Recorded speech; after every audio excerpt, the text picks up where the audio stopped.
Assalamualaikum warahmatullahi wabarakatuh. Nama saya Ibu Rostiang, tempat tinggal saya Kuale. Saya sebagai ketua kelompok pengrajin tenun Yamamore, sekaligus pengrajin. Kalau boleh tahu sudah berapa lama Ibu menjalani 32 tahun. berarti dari kecil ya Bu ya?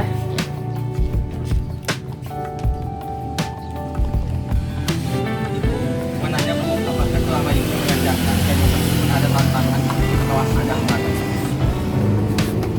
Tidak ada sih hambatan tantangan karena sudah terbuat dari buku streamingnya tadi, gambar sesuai gambar kita bisa bikin.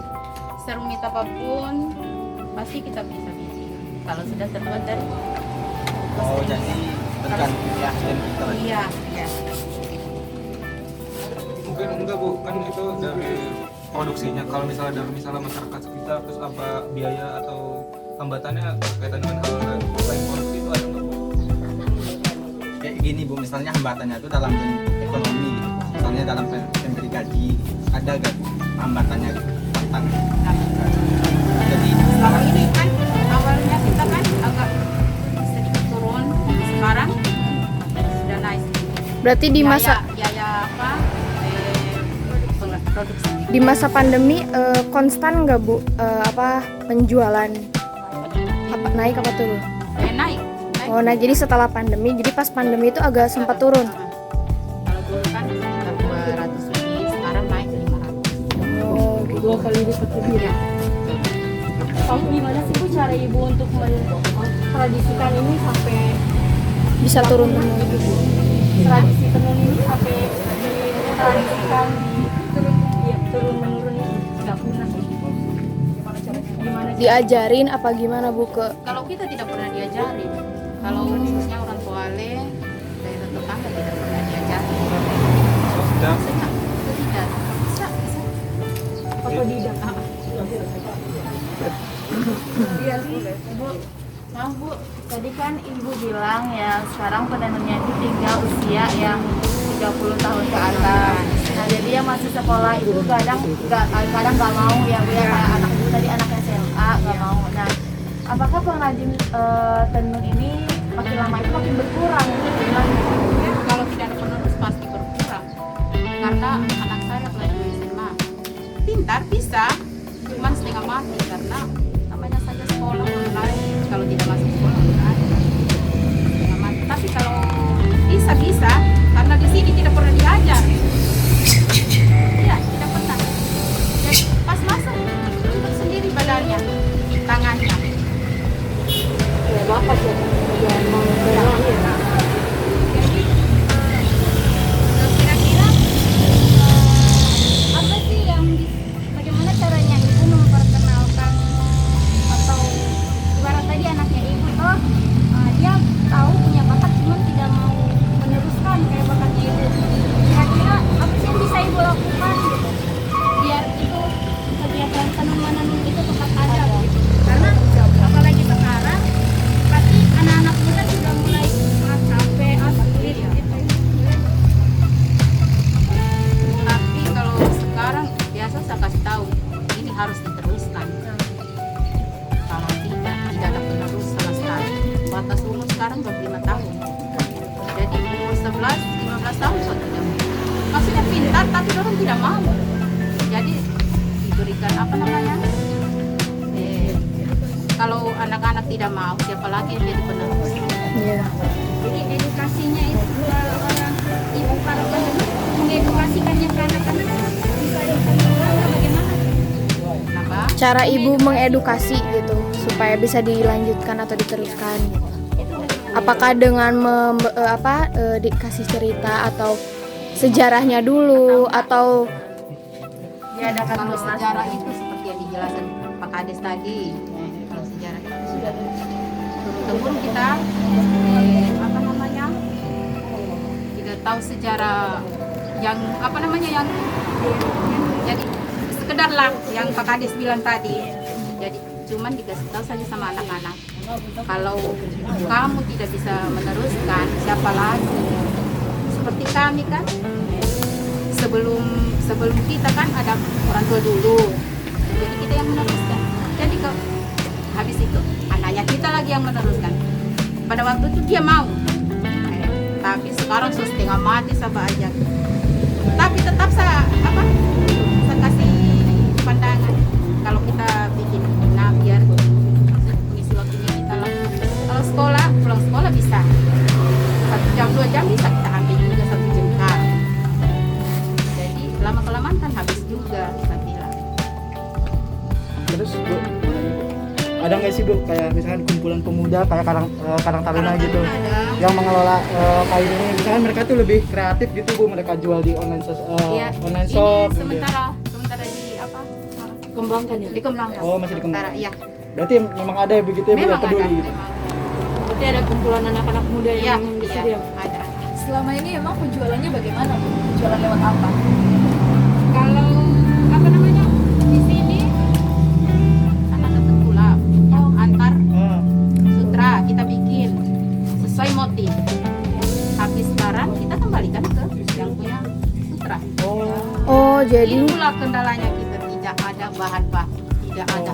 jadi Ibu kayak nitip bahan gitu ya Bu ya, nanti Ibu bikin terus dikasihin lagi ke tengkulak tadi. Ini sutra kan dari tengkulap. Iya. Jadi kita kembalikan ke dia. Biasanya aja. Iya.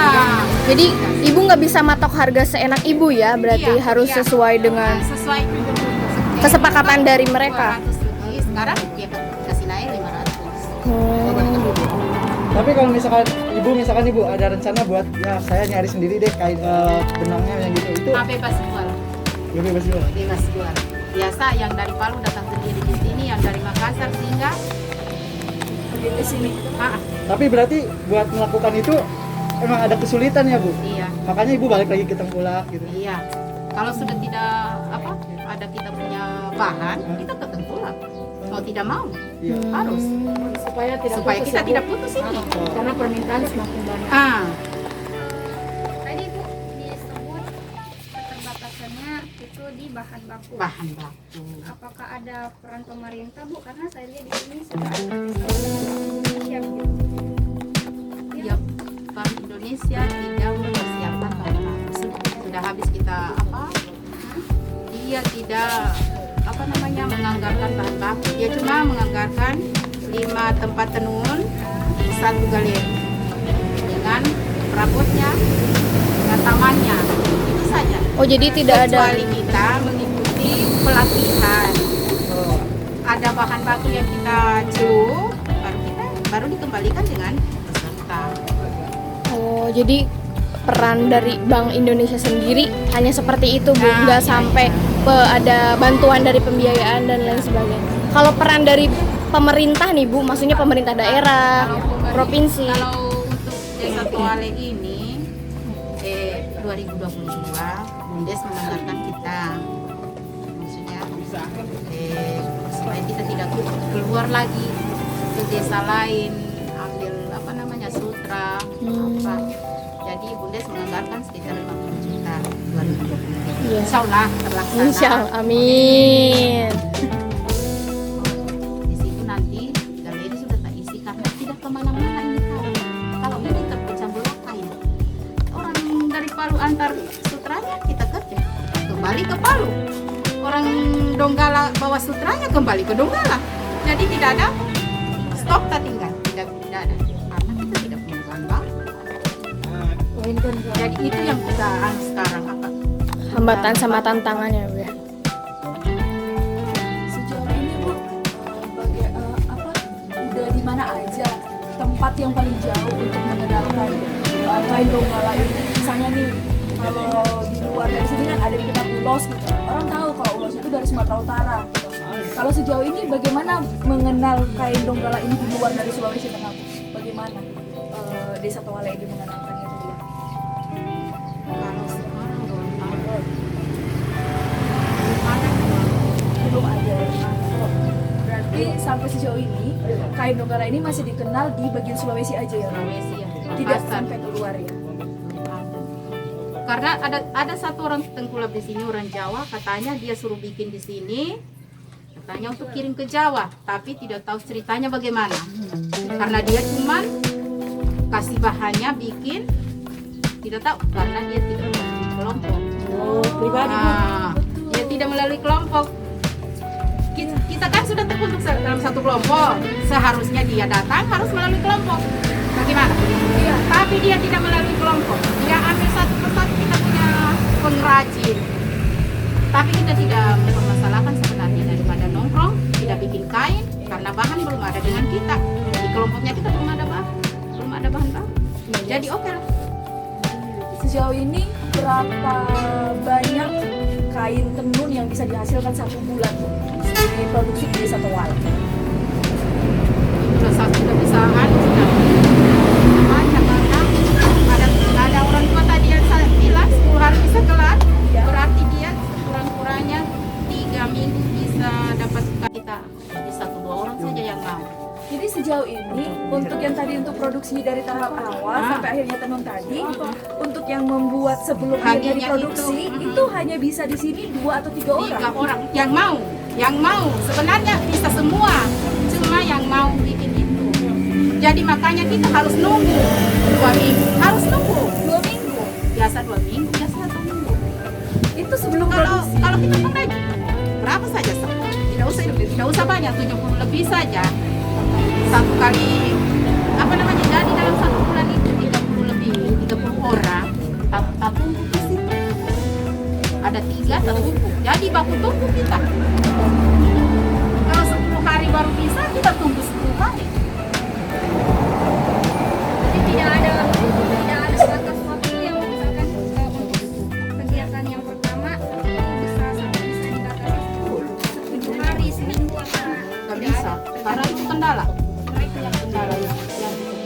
yang bahan itu.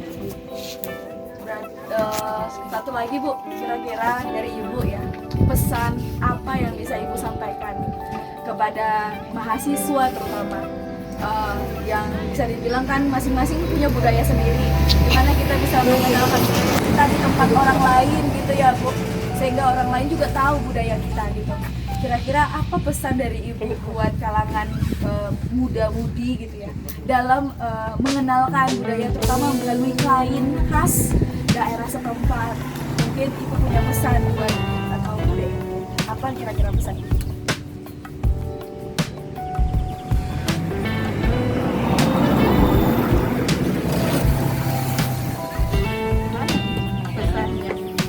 jangan sedih Bu. Karena dari Ibu tadi kan kita udah tahu ya, anak-anak sekarang aja bahkan anak Ibu sendiri nggak mau meneruskan, dalam artian cukup sulit untuk Ibu ajak. Iya. Kalau dari Ibu apa kira-kira pesannya? Ya harapan lah, kita yang bilang harapannya lah ke depan supaya bisa kita mengenalkan budaya kita ini gitu ya keluar melalui kain muda ini, gimana sih? Harapannya semoga anak-anak di sini bisa kayak kita juga, harus bisa tenun supaya penerus itu tidak akan pernah putus, tidak pernah tidak mati banyak anak-anak sekarang, tidak mati kasihan.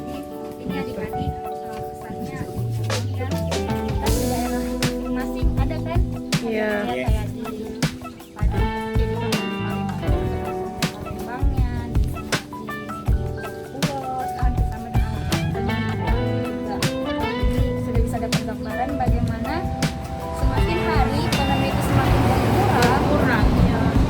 Ya, sudah bisa membayangkan kendalanya seperti ini. Sudah ada.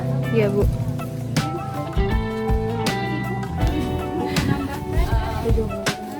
Terima kasih banyak buat wawancara singkat dengan mahasiswa ya, terutama ada di sini yang belum pernah sama sekali tahu, bahkan pernah melihat bagaimana cara menenun, bahkan mungkin dari proses yang sebegitu rumit seperti tadi kita bisa lihat ya Bu, seperti yang Ibu sampaikan tadi kepada kita. Mudah-mudahan dengan kami datang ke sini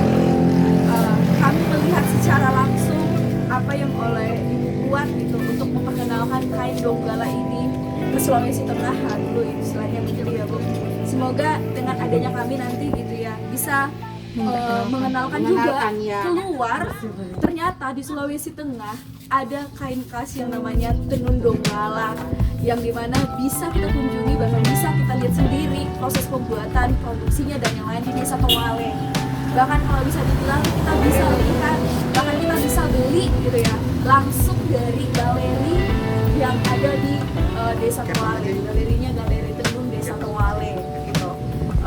Kami secara pribadi, saya, Ibu Dewi, kemudian dosen-dosen mahasiswa yang ada di sini berterima kasih banyak Bu buat kesempatan sudah diajak untuk melihat bagaimana, bahkan diajarin langsung Bu untuk bikin tenun itu gitu.